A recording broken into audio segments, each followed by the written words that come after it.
అందరికీ నమస్కారం. ఈరోజు ఆంధ్రజ్యోతిలోని వ్యాసం నరేంద్రుని కొత్త అంకం.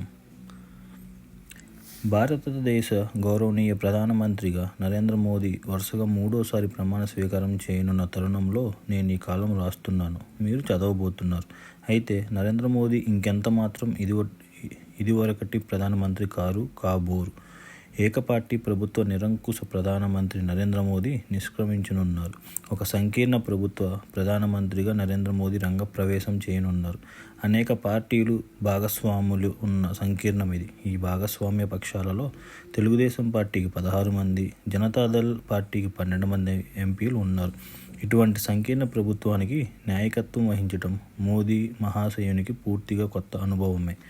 రాష్ట్రీయ స్వయం సేవక్ సంఘ ప్రచారక్గా, భారతీయ జనతా పార్టీ ప్రధాన కార్యదర్శిగా, గుజరాత్ ముఖ్యమంత్రిగా, భారత ప్రధానమంత్రిగా మోదీ తన 55 సంవత్సరాల ప్రజా జీవితంలో తన సొంత పార్టీకి మెజారిటీ లేని ఒక సంకీర్ణ ప్రభుత్వానికి అధినేత పాత్ర వహించేందుకు ఎన్నడూ సిద్ధం కాలేదు. తనకు తెలియని స్వీయ స్వభావానికి అనుగుణం కాని ఒక ఆటలో ఆయన ఆడుతున్నారు. ఇటీవలే ముగిసిన 18వ లోక్సభ ఎన్నికలలో భారతీయ ఓటర్లు కొద్ది వారాల క్రితం వరకు అసాధ్యమైనవిగా కనిపించిన, అనూహ్యమైనవిగా అనిపించిన ఎన్నో ఘనమైన ఫలితాలను సాధించారు. అవి పార్లమెంట్ ఉభయ సభల నియమ నిబంధనల ప్రకారం నడవనున్నాయి. సభాపతి, సభా నాయకుడి విచక్షణ మేరకు కాకుండా ఏకాభిప్రాయంతో సభా నిర్వహణ జరగనున్నది. వివిధ సభా సంఘాల కూర్పు మరింత సమతౌల్యంగా జరగనున్నది.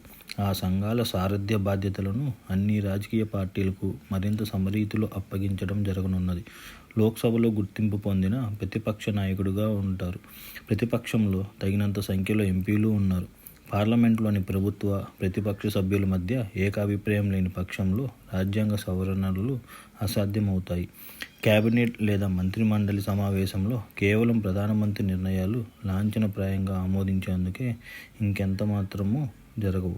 ప్రధానమంత్రి నిర్ణయాలు కేబినెట్ సమావేశంలో చర్చకు వచ్చేటప్పటికే అవి అమలులో ఉండటం ఇటీవలి సంవత్సరాలలో ఒక పరిపాటిగా ఉన్నది. పెద్ద నోటు రద్దు వంటి కఠోర నిర్ణయాలను తెలియజేసేందుకు మాత్రమే కేబినెట్ సమావేశాలు ఇంకెంత మాత్రమూ జరగబోవు. రాష్ట్రాల హక్కులను అంగీకరించి వాటిని కాపాడతారు.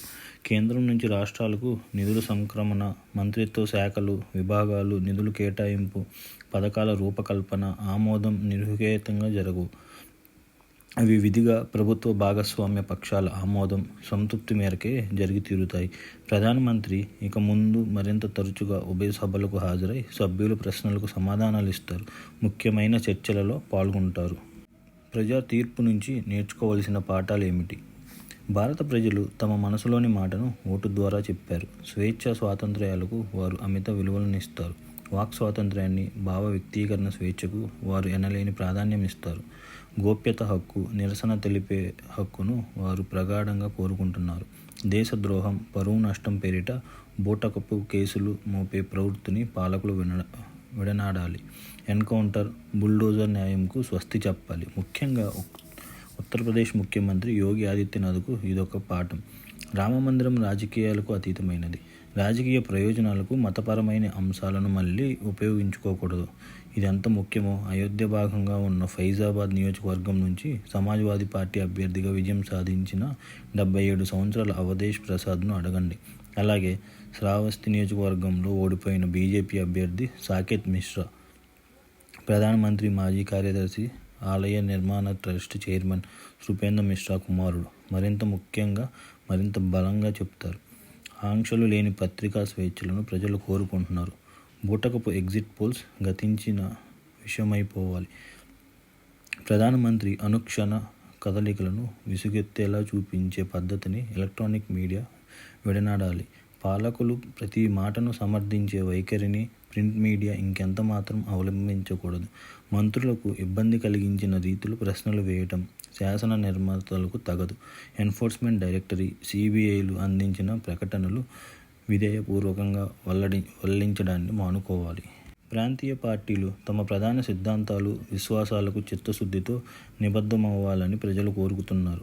ఢిల్లీలో ఒక మాట, రాష్ట్ర రాజధానిలో మరొక మాట చెప్పడాన్ని వారు హర్షించరు. అటువంటి ప్రాంతీయ పక్షాలను అస్సోం గణ పరిషత్, శిరోమణి అకాదళ్, బీజేపీ భారత రాష్ట్ర సమితి, జనతాదళ్ను శిక్షించిన విధంగా శిక్షించి తీరుతారు.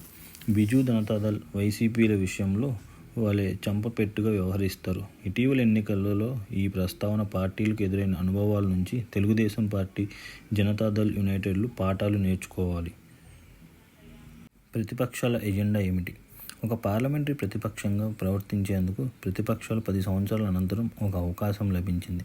పార్లమెంటు లోపల బయట ప్రతిపక్షాలు తమ ఎజెండాకు కట్టుబడాలి. ప్రజలు ఆమోదించి పలువురు ఇండియా కూటమి అభ్యర్థులను ఎన్నుకోవడానికి కారణమైన కొన్ని భావాలు, దేశవ్యాప్తంగా సామాజిక, ఆర్థిక సర్వే, కులాల వారీ జనగణన, 106వ రాజ్యాంగ సవరణను వెనువెంటనే అమలుపరిచి ప్రజలు ఎన్నుకునే చట్టసభలలో మహిళలకు రిజర్వేషన్లు సమకూర్చడం, గ్రామీణ ఉపాధి హామీ పథకంతో సహా ప్రతి ఉపాధి కార్యక్రమంలోనూ కనీస దినసరి వేతనాన్ని 400 రూపాయలుగా నిర్ణయించి అమలుపరచడం, వ్యవసాయ రుణగ్రస్తతపై ఒక శాశ్వత కమిషన్ను నియమించి దాని సిఫారసుల ప్రకారం వ్యవసాయ రుణాలను రద్దు చేయాలి. ప్రభుత్వంలోనూ ప్రభుత్వ నియంత్రిత సంస్థల్లోనూ 30 లక్షలుగా ఉద్యోగ ఖాళీలు భర్తీ చేయాలి.